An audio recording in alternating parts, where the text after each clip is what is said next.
Previously on the Kerbal Space Program livestream here on New Mexico Rocketry Reviews. Oh, I think I made a mistake decoupling, didn't I? We had a rhino stage there, didn't we? Nice. Yeah. Oh, there we go! We did it, guys! We're on the Comet. We are attached. So next video up is going to be us returning these Kerbals back home by sending a probe up to meet them. I'll make a video on that.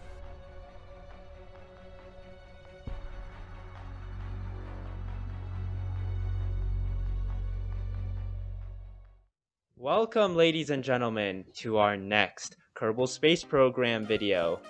And if you didn't get the cinematic intro at all, we are going to be rescuing the Kerbals that we left at that comet. So in our previous Kerbal Space Program livestream, we sent a couple of Kerbals to a comet to go explore, the comet, but we left them stranded there. So now we're going to design a little craft here to go and rescue them. And I apologize for all this zoom in stuff. The screen recorder thing kind of got screwed up, so you can't really see all the parts there, but I figured it was somewhat good enough, so I apologize for that. But it does get better later on. I fixed that. But anyways, the Kerbals were stranded on that comet in orbit around the sun, and we didn't have I don't think we had enough Delta V to get back to Kerbin safely. So right now we're just designing a little spacecraft to get these Kerbals back to Earth. So as you can see, we're designing this little ring thing for artificial gravity, and it looks very ugly. It looks my first gravity wing, so our gravity wheel thing. So yeah.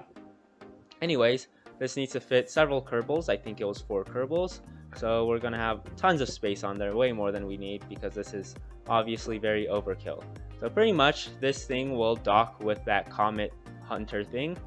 So this craft here will be controlled by like 1 or 2 Kerbals, and it will dock with the Comet Hunter that's stranded right now, and then transfer all the crew onto here, and then this craft that we're building right now will then go into orbit around Kerbin, and then we will bring a ship up to dock with it and bring these Kerbals back home, because this thing can't re-enter Kerbin's atmosphere.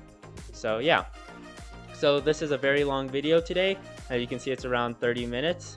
So I've sped things up a lot, and near the end I did clip some parts off because 30 minutes is a long video and I wanted to keep you guys interested. But I didn't clip things too much off because then it looked like I was cheating. So I made it so it was a balance between the two. Anyways, right now we're just adding tons of batteries. That way we have lots of electric charge, along with some thermal radiators to keep the heat levels down to a minimum. So this mission was pretty annoying because, of course, it's 30 minutes of footage, but this is all sped up, so it took me like 3-4 hours to get this whole thing done. So it's kind of annoying, but as you know, we got the job done, and we got an awesome video for you guys today. So while the rocket is getting built, let me just advertise our channel real quickly. So our channel is sponsored by you guys. So if you don't get what that means that all the content we do, all the rockets we make, all the parts like the rocket motors and everything, the model rockets, all the projects, we get that money from donators like you guys. So there is a Patreon link in the description if you want to support us, while also getting exclusive benefits and we will be adding a sticker. So if you become a Patreon, you will also get an exclusive, cool, awesome looking sticker, along with other benefits as well. Also, another way of supporting us that really helps out a lot is by hitting that subscribe button. Once we get to that goal of 100 subscribers, we will be releasing a weather ballooning series, if you're interested in that or not. If you don't know too much about that, then it'll still be fun because there'll be awesome footage of the Earth and yeah, in space. So anyways, we're at 80 so far at the time I'm recording this, so make sure to go and hit that. That way we can get to 100 and beyond. Anyways, now that advertising of our channel is out of our way, let's get back to this rocket. So we just finished building the rocket, we saved it, so now we're building the nuclear stage. So we just built the part that holds the Kerbals and the spinning wheel of awesomeness but we need a power and propulsion aspect to this craft. So we are using a ton of liquid fuel along with these nuclear engines to have the highest efficiency as possible, because we will be needing lots and lots of Delta V for this mission. So this thing will be launched separately on a different rocket, and it will dock to the previous thing we built before. So that way we can, have two smaller rockets instead of one giant one. So once again, I apologize. You can't really see all the parts I'm grabbing there because the screen recording thing got screwed up. But yeah, sorry about that. So we're just adding tons of reaction wheels because we want a lot of maneuverability on this craft. So yeah. And then we find the center of mass. That way we can put our RCS boosters accordingly close there. That way when we do our docking maneuvers, it doesn't, rotate the craft way too much. We're just adding an excessive amount of batteries, just so we can be sure that we have enough electric charge. And then right there, we're just adding that little hinge thing. That way we can have more the solar panels that fold out to have some more electrical power. So yeah. So we're using 4 nuclear engines because this craft is obviously going to be very heavy. That way we can get the most thrust. These engines have a very low thrust or high thrust to weight ratio. Or no, very low thrust to weight ratio because they weigh a lot but don't have much thrust. But they are incredibly efficient, and that is why we use them for the upper stage. Now we're just setting up some action groups there and folding it in like that. And then of course we need that KAL1000 controller to have a smooth and successful deployment of those solar panels. Alright, and maybe a relay dish, but yeah, it ends up getting in the way of the fairing, so we just go with a more convenient Unitron 8888. And now we just build the fairing and make it look nice and add some struts. That way we can have a more stable rocket.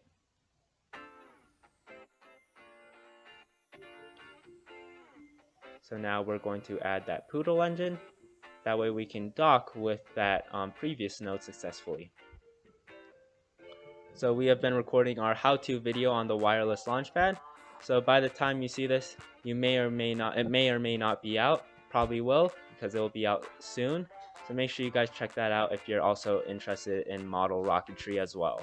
And if you're not interested in model rocketry, well, it's still a cool video. So anyways, here's the launch, and we're going off to a nice little start there, and immediately starting our gravity turn. So to clarify, this stage is not that nuclear tug slash pusher thing. This is that core unit that holds all the Kerbals. So that's why those 2 Kerbals are on there, and they look very happy to be rescuing their other Kerbonaut friends. So there we go. We are slowly gaining more and more velocity, and soon we will be close to orbit.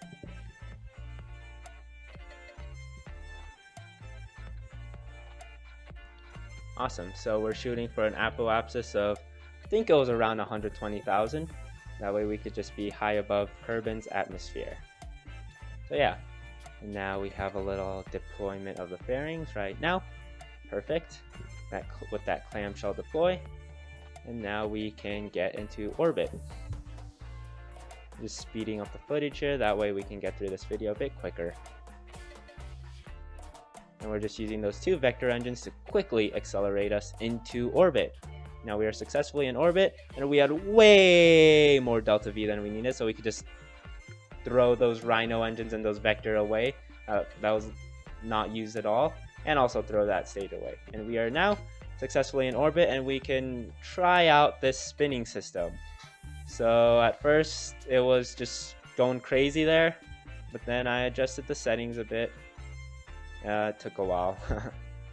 But yeah, spinning stuff is hard. I need to work on that a bit. Alright, so now we are at the second launch. So this rocket holds the nuclear payload or the nuclear tug for that space station.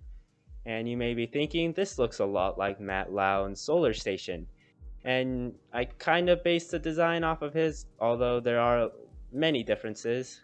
But hopefully he doesn't mind me using kind of his designs. And hopefully you guys don't mind as well. but it is definitely different. So anyways, here we are. We're just deploying that fairing there. That way we can uncover that stage. Excuse me. And yeah, so we're gonna have to dock these two soon, but first we need to time warp into space. Alrighty. Also, before I forget, if you guys have anything that you want me to do, unless it's like go dive in the sun and then go directly to the center of Jewel, things like that, hit me up with your project ideas down in the comments, and I will do the best of my ability to do that. So that didn't make much sense, but you get what I mean. And now we're doing that very sloppy, wobbly, horrible deployment of our solar panels there. And yeah, it didn't turn out. It didn't turn out well. Yes, that looks very silly. But yeah, soon enough it did deploy, but that looks very bad. Alrighty. We're just gonna undeploy those because those are. Is that undeploy? Is that a word? I don't know, but you get what I mean. Undeploy those solar panels because I put them on crooked. That was a very sloppy build. I apologize. But anyways, now we're just getting our little intersection there, point of intersection, and time warping our way to victory. All right. So now we are just doing our burn.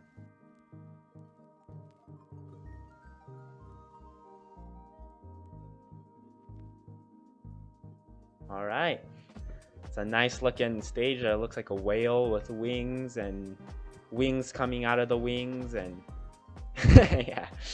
All right, so now we just need to, slow our velocity down there. That way we don't go colliding with each other at unheard of speeds. Yeah, so hopefully you guys will give this video a like and leave all your critique and comments below, because that really helps us out. That way we can get our videos to a super level of awesomeness and enjoyment and entertainment. Anyways, we're just getting our intersection over there. Also, make sure you check out our first live stream we did. That was pretty fun, especially with Jared, because he was, he was helping me out there. So yeah. Hopefully you guys could come out to our other live streams. I know Every Week Memes, if you are hearing this, you came out to one of ours. KSP Nerd, I know you for commenting on a lot of our videos. Hopefully you see this video and you come along to one of our live streams, because the more people, the more fun it is, Alright, so enough of that. We now need to dock the nuclear stage with the spinny stage. Yeah, that's what I'll call it from now on, the spinny stage. We're just using those RCS thrusters and doing a nice little dock there. Alright, we're getting close. Aim the camera the right way. Perfect. And that was like the cleanest docking that I've ever had in my entire life. Like every time they're like just all wobbling around and stuff, because as you know, I am not very good at this game. But yeah, that was one of the cleanest dockings.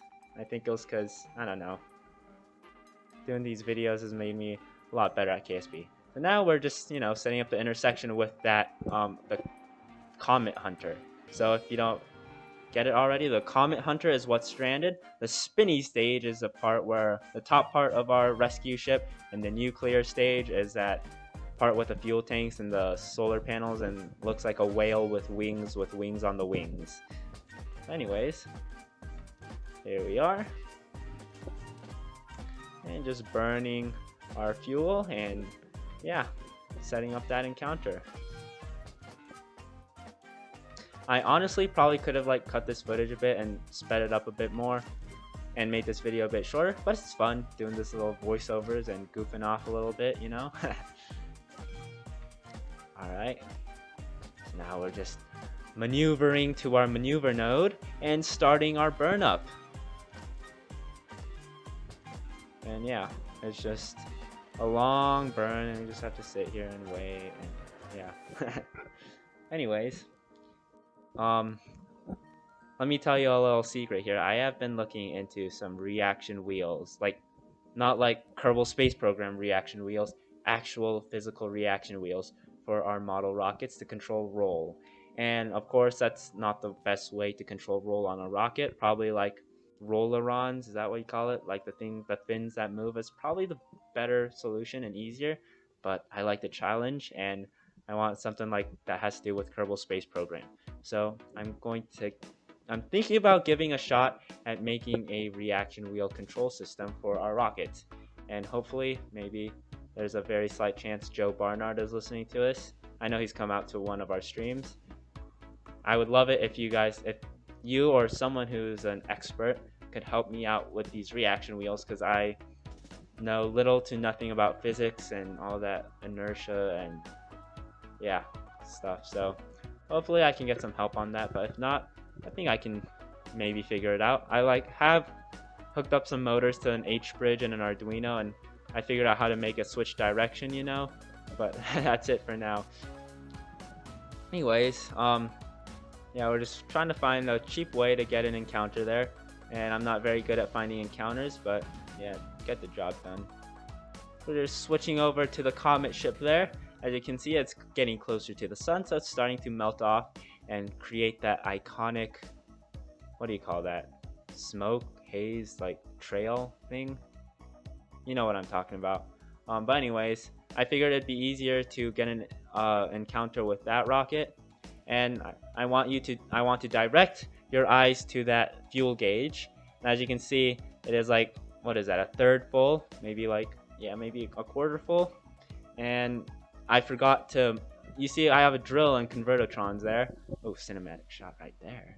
But anyways, I had drills and everything, but I forgot to convert liquid fuel.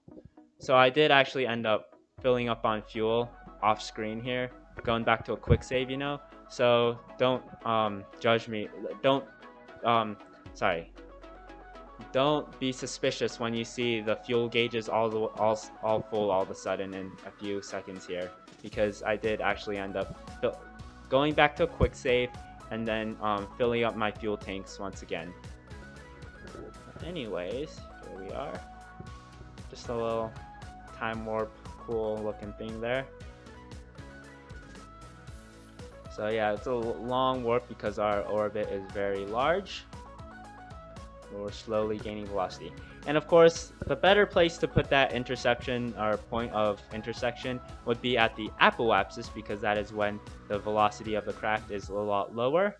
But I figured we had enough delta V. And as you can see, that our fuel tanks are full, and that's because I did that part off screen, like I explained earlier. Bit by bit here. And like I said, if you find this super tedious, timestamps in the description. As you can see, we're getting very low on delta V here on our stage, so we're going to switch over to our spinny thing along with our nuclear thing, and we're going to use that fuel because we have 1842 meters per second left there. Oh, as you can see, yeah, that's obviously a problem. Please don't explode, please don't explode. Oh yeah, I just need to, make sure everything won't blow up again. All right. Perfect. Get our relative speed down even more. And we're doing this a lot because we're at the periapsis. If we did this at the apoapsis, we wouldn't have to do nearly as much. But for the sake of time and this video and stuff, just did it at the periapsis. Alright, perfect. We're getting closer and closer.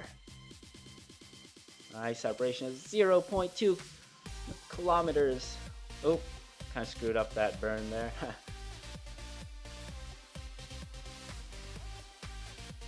Alright. Perfect. Now I can just warp over there. And there's no docking ports on this thing, so we're just going to use the jetpacks that the Kerbals come with to maneuver ourselves. And as you can see, the Kerbals names are Jared Heron Kerman, because he showed up for the stream, so he got his own custom Kerbal name, along with Dan Kerman, which is me, of course, and Angan Kerman, I don't know, it's just a random person. Not person, Kerbal, I am sorry. Random Kerbal. So now we're just, getting close there. And at first I did try to use that clamp thing to clamp on there, but then I just decided to use those jetpack things. As you can see, this craft was not very well built, and it just wobbles, and that makes things really weird looking, and yeah, hard to, you know, board. So this ship is obviously a very badly designed ship because it wobbles and stuff. So I don't think I'm going to be doing those gravity rings for a while now until I get the hang of it. But yeah, I didn't feel like building another ship. So we're this far already.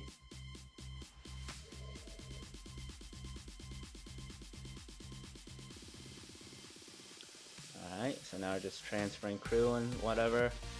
Making sure they're all down there. That way we can, you know, we won't have to encounter a full craft. So now we're just, you know, getting the next Kerbin over there, and yeah. Of course, my jetpack skills are horrible. As you can see, the whole servo thing got screwed up, and yeah, I obviously made a mistake. So it's spinning the nuclear stage instead of spinning the ring. That's a problem, isn't it? Please help me, someone. I suck at servos and stuff. Alright, now we're just making sure everything's saved. Now we need to find an encounter with Kerbin. That way we can get our lovely astronauts back to Kerbin. And yes, we have an encounter there. And we are getting very, very low on Delta V. This is going to be close, guys. And a very long time warp. Oh, give me a sec. Sorry, guys. Not nearly as long as that 11-year time warp that we had to do in our live stream. That sucked. We were like off screen for like 10 minutes and just sitting there waiting for that time warp to go by. But this time it was only like 1 year, 20 days or whatever. We're just performing our burn. The spin is obviously making this really annoying, and you can see the nav ball are just kind of going crazy. And I'm trying to fix it by doing like weird like locking stuff, but it obviously doesn't work. So yeah, we're just doing a little burn there. It sped this up quite a bit because that burn took a while, because of course we're using low thrust nuclear engines. But yeah, alright, so now we're just time warping into our encounter. Alright guys, if you guys are getting bored, bear with me here. We have like 5 more minutes, 4 more minutes, something like that. So yeah, I kind of sped up the last parts a bit to keep this a bit shorter. So when this is out, today's Thursday, but I'm releasing this on Sunday. This should be out on Sunday. Oh, out of fuel! We ran out of fuel, so we're gonna launch a tanker. And I didn't record the build because this video was already getting really long. So I just built it right there. That's the tanker thing. It's a remote probe controlled thing that will just dock with our ring thing and our nuclear thing and refuel it. Anyways, what was I talking about? Oh yeah, this thing is gonna come out on Sunday. I'm planning on having a new video come out every single Sunday instead of having like a weird schedule. That way I have some consistency, and you always know when my videos will come out. So I think that'll be better. Alright, so we're just getting that tanker thing into orbit. And yeah, just getting that little... Probably should have done our gravity turn or whatever a different way to match our inclination, but I think we got a pretty close encounter there. I don't know. And you'll have to excuse me, guys. This video is getting really long, and yeah, so I just skipped all the time warping and adjusting stuff right to that docking. So I hope you excuse me. I did not use cheats. Just saying that right now. Yeah, but we got that docked, and now we're just getting our fuel. I did not use cheats. Hopefully. But yeah, the reason I just skipped over there was because this video is already 27 minutes in, 28 minutes in. So yeah, sorry guys. If you guys don't mind me doing super long videos, then yeah, then leave it down in the comments. But I just wanted to keep you guys' attention without having unnecessary stuff like my precision maneuvering. But anyways, now we're just launching the craft that will dock with the space station, or the ring thing and the nuclear thing, and then bring them back home, because the ring thing and the nuclear thing doesn't have a heat shield. nor does it have parachutes. So we're gonna have to use a separate craft for that. Yeah, so this video was getting really long and I was getting annoyed, so I just skipped the footage of that. Because not only do I have to film, which took long because, yeah, all of this, but I also have to video edit this, and the video editing was a bit too much and stuff, whatever. So instead of docking, I just use a Kerbal jetpacks again, and I'll just show you, yeah, the thing's going crazy. I don't know what is wrong with it, but it's going crazy, and it's barely being held together by the hundreds of struts I put there. So yeah, we're just, you know, getting our Kerbals on. Now we can just go retrograde and get our periapsis down. And then now, oh, that's a timer. I'm sorry, guys. So, yeah. All right. So now the parachutes are going down, and yeah, and we have landed successfully. So awesome. We got all our Kerbins back, as you can see. So guys, have a great day. Thanks for watching.